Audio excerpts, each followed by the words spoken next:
What made forums unique was there was light moderation, and posts and comments would be packaged together under one page. Yeah, so that is something, more specifically the light moderation aspect of that.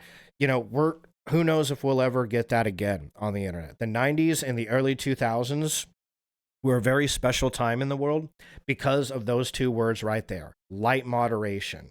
And you can argue it. You can absolutely, it's a argument to be had whether or not light moderation is a good thing or a bad thing. The pros and cons of light moderation versus what I would consider nowadays, whether you're on Reddit, everything except for probably 4chan, but like Reddit, Twitter, YouTube, what I would consider heavy moderation, right? There's an argument to be had there about whether that those days of light moderation were too much or if it was a good thing or not.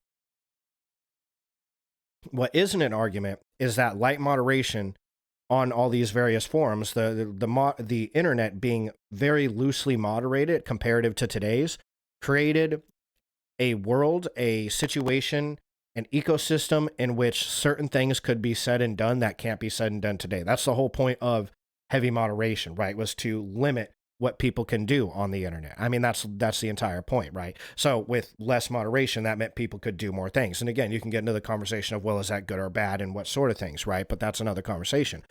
My point is more could be done in that time, obviously, because less moderation, right? Less regulation means more things can be done. Again, you can argue if that's a bad thing or a good thing, but that is what it is. That is the thing. That's the whole fucking point of moderation or regulation, right? Is it means less things can be done. And so, yeah, that made this time in America, 90s and 2000s, a very special time, really on the internet, into anywhere who had anybody all over the world that had access to the internet. That's what made the internet so special, was how unmoderated it was, right?